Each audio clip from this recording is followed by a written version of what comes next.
Moving on now, the BBC has become, quote, too woke for working class viewers who are switching off the national broadcaster in their droves. This was a survey of over 2,000 people who found that more than half felt the quality of BBC News had declined and become too politically correct to get their trusty opinion. We're joined by former BBC executive Professor Tim Luckhurst is with us. Always good to gauge your views on these points, Tim. I mean, what do you make of it? The BBC is too... Well, it's not the first time we've heard something like this, but it is the latest, of course. Apparently, BBC News in particular, way too woke for working-class viewers. Well, what I really make of it, Ian, is that this is a poll commissioned by the BBC's opponents, which has been used to knock the BBC. And that's not a great starting point because the self-interest is absolutely apparent.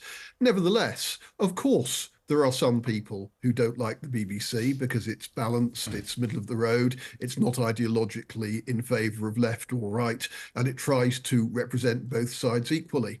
Whenever I hear the BBC criticised, I always ask one key question. Which bit of the BBC? After all, it does news on radio, it does news on television, it does all sorts of news for all sorts of different interest groups on different bits of the BBC's output.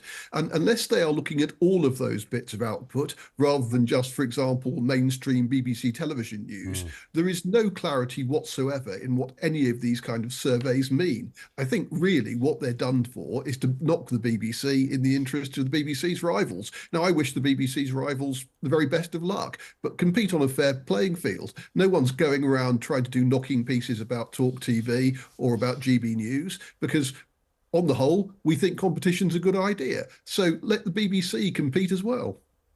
Do you think it's sometimes a case, and I've had this debate, and I having worked for the BBC, as you know, I sort of see both sides of this this curious discussion, and there are some genuine discussions we have to have about the future of the BBC, and I don't think anybody disagrees with that. But I wonder, when people talk about BBC bias, it's often the accusation they're guilty by omission rather than what they are saying. Everybody has their own idea of what they think a news agenda should look like, and other than phoning everybody in the country before the 6 o'clock news and asking what should be the top 6 stories, I don't know how we'd ever placate that. And then, of course, when you don't hear the voice that you'd like to hear, you extrapolate from that the BBC is biased. That's what seems to broadly happen, I think. Well, I think that's absolutely fair. And of course, it's illustrated very accurately by the way that political parties object to the BBC, usually much more thoroughly when they're in office than when they're in opposition, when the BBC tends to scrutinise them less than they are scrutinised when they are actually in government. Now, it's quite amusing, actually, though, at the moment, isn't it, that the Conservative Party, which was deeply critical of the BBC for a very long time, has now been in office for many years and has done literally nothing to remove the BBC from our screens or our radio stations, or to attack it in the way that many of its most adamant right-wing opponents would have expected it to. I suspect that if the Conservatives lose the next general election and Labour come to office, Labour will also find that they're under rather more scrutiny than they were in opposition, and they'll probably become a little bit critical. But I don't expect them to attack the BBC either. I always sense, and it's always, I think it's always worth mentioning this, that when it comes to that, are they biased? Brexit was a great example. Nigel Farage nearly lost his, whatever, over what he felt was very pro-Remainer coverage. Simultaneously, Alistair Campbell was making the very same point, but for the other side of the argument, saying it's the British Brexit Corporation, they might as well be standing there with the Brexit Party. So you have two completely opposing views, both arguing the same thing of bias.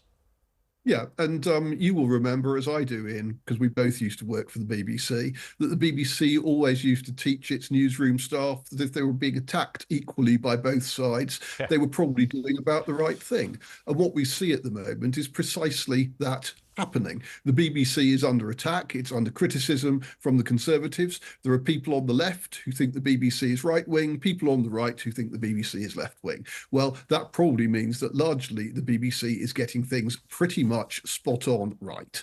I think there is one element of the report which I did look at with a little bit more care, though, and that is the agenda that the BBC covers.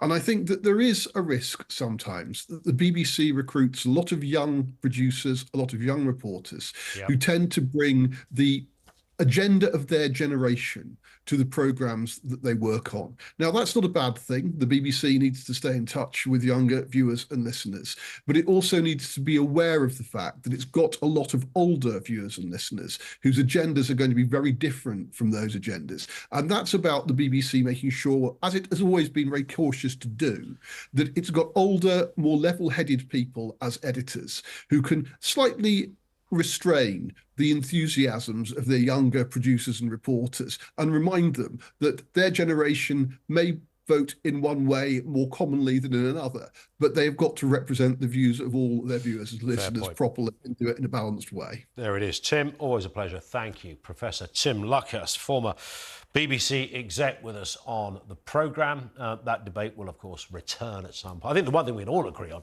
is justifying the BBC is almost impossible today. Along with all the multi-channel digital outlets and streaming services that are out there, Amazon, Apple, Netflix, the list goes on. How do you create and construct an intelligent argument that the BBC should be paid for by you, taxpayers, in the current climate? And it's almost, I would argue, impossible to defend the BBC on that specific point.